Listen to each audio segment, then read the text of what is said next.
Angels of Death's embrace. Stirring in the empty air, the figures, each draped in their robes of mourning, reached out to cradle the fears of the weary warrior. His ragged breaths pushed them to a pause, recoiling in his splendor. A frail hand crept from the tethered drapes and combed back the man's blood-soaked curls. "Your valor is found, and your fight is over," the figure congratulated. To this, the broken, beaten warrior rose to his feet, his armored form clutched close to his sword as he readied himself again. "Greater than valor is purpose, and I still have plenty," he roared. His sword swung in a wide arc, and his bellowing roar sprayed blood into the air and from his nose and mouth. Balancing on the border of life and death, he came to, and the vision of solemn visitors began to fade. The odd spirits bowed graciously, maneuvering to prop the warrior up on all sides as he readied himself to combat again. Bravery and spirit would only delay him so far from the next world. "We shall follow, as if caught in your shadow, if but for no other reason that at the end you shall not go that way alone." His sword, beaten and fractured, was replaced by metamorphosis as it grew and changed itself into a spear with a paddle-like blade, rusted still with blood and wear. He studied his weapon, focusing on his opponent through the ether, and the crimson of his cape was tarnished black and now flew darker than midnight as he pushed back into the world of the living with the glow of the spirits and the angels of the river Styx at his back. Ziz, Celestial Singer. At the back end of the kingdom, at the sheer drop of jagged rocks and crashing waves, Cylean coast was in a state of chaos. The storm chariots of the Shiver armies whipped the seas into a fury, slamming them against the peat-coated rocks at the soaked steps leading into the ocean. An arrangement of stones, twisted and thrown into a treacherous cradle, housed the Cylean Cathedral. Its off-white walls and ceremonious open-air halls were assaulted with salt-water mists and were at times completely enveloped by roaring sheets of water. These storms were not specific to the coast, spreading all over the world, and the natural course of weather and disaster made more precarious. In the chambers of prayer, deep within the candle-lit caverns of faith, priests of the Cylean orders took to their knees. They raised their arms, voices, and hopes to their gods. Faith in the channelers was short, mere mortals gifted excellence by unfamiliar spirits, turned loose in this world with new powers which they were fabled to have been boundless in measure. How could one even believe such things existed? Their own gods, the spirits receiving their adoration, were just as worthy of faith and praise.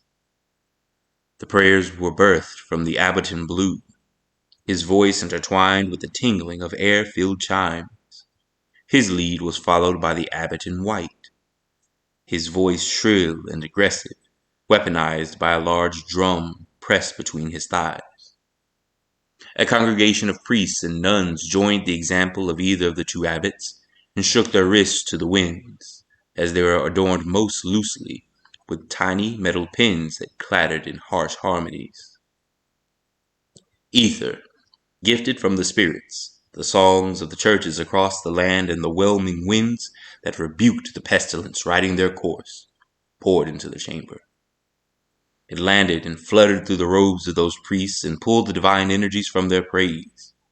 Spiraling funnels battered the atrium as the ether gathered from peaceful breezes to angry gales. Those gales spread, opening their breadth as a mighty bird yawning out into the new morning.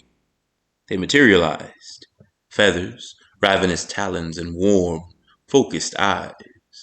The church was blessed with an aeon, bathed in the ether of the divine, and set free now into the world. The raptor, as fast as the chasing winds, once freed, grew into a mighty titan. Each wing stretched and crowned the sun in an umber halo that soon blocked it from view. The mighty bird opened its beak. The mighty serenading song fell over the waves that now sprayed the ocean's anger against the world. The song crept along the rocks, smoothing numerous edges and climbing to the sky to release generous ether clouds that stilled the storms of the sea, fought the clouds back, and let the glory of the sun shine through to caress the brass of the cathedral. Climbing into the air, the mighty rock recoiled into itself, bellowing another song crafted by joy and light.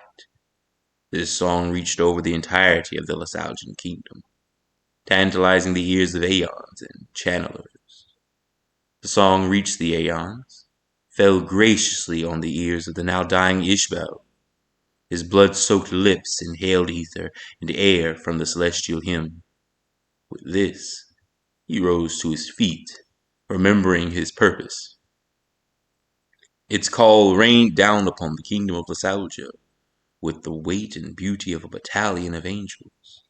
Its voice was gilded in gold, seasoned in milk and honey, he mused, as he shook the grasp of his pallbearers from his armor, the glow of the spirits and the breath of life occupying his body at once. Cyclical Prophecies. The ether was an odd place. At times it felt like a garrison for the aeons, a place for them to recoil into nature's energies, to regain, repair, and to be formed and formed again. At other times, its winds and sands whipped themselves into the air, heralding some threat to the souls of the world, positioning to invade what was most vital.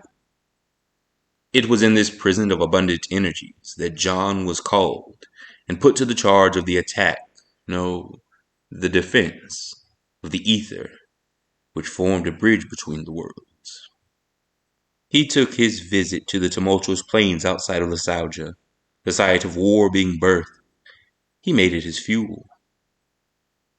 Now when he sat there, with the ether sands blowing through his robes and over his shoulders, it was as if he could see it all. Premonitions of dragons with teeth scorched black from breathing hell flame. Twisted behemoth whose crazed hymns drove the masses to insanity, and the gleaming, 10 blustering lights that paraded through the cosmos bombarded John as he sat with his arms outstretched and lost in premonition. But he could not afford to be lost now. Now his aeons, Jeremy's aeons, under his charge, needed his guidance. The light of knowledge lit his eyes and made them heavy. At his back, he felt a weight of shadows fall over him. To his left and right, he caught sight of golden black wings, forming a large cradle and shield against the swirling sands. A voice called out to him, devoid of emotion, care, or hurry. "Is it too much?" The voice, riddled in a manner that failed to convince the senior of actual concern, prodded. John quivered in place. "It is the end," he doted, "of all the paths made clear to me, of the many futures and presents dancing in twine at all points in time. I find myself perched at the precipice of the end." The visitor, the angel with wings coated in the abyss, lowered himself, collapsing onto the shoulders of the old man. He peered over into the air around him as his onyx frame lofted itself into John's periphery. "Does it trouble you so?" The angel seemed to wait there, hungry for the answer. He waited patiently. "I feel this weight, a weight that my fragile shoulders have but moments to hold before it all comes crashing down." John rotated his quaking palms and gathered the dust between his open grasp and the air. The angel stood, towering over the elder and sweeping the dust away with a gentle warding from his wings. His fingers danced along the air, forcing the dust even farther. He wanted his answer. I am simply weary of knowing.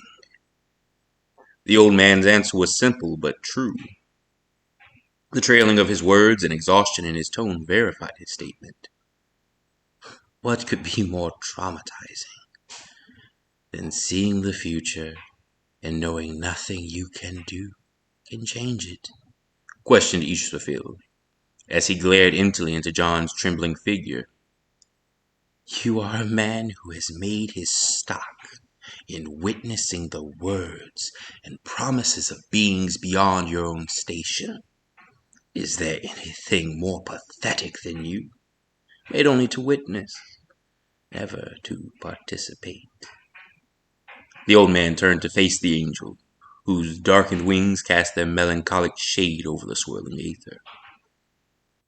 Repeating that vision, trapped in a cycle of helplessness, that is something I can no longer abide. The old man raised his hand, silently banishing the angel from his shadow. His eyes and heart focused on the ether, beginning again to spiral and turn. In his palm he focused his vision of prophecy, squeezing it and pushing it through his fingers as a ripened fruit.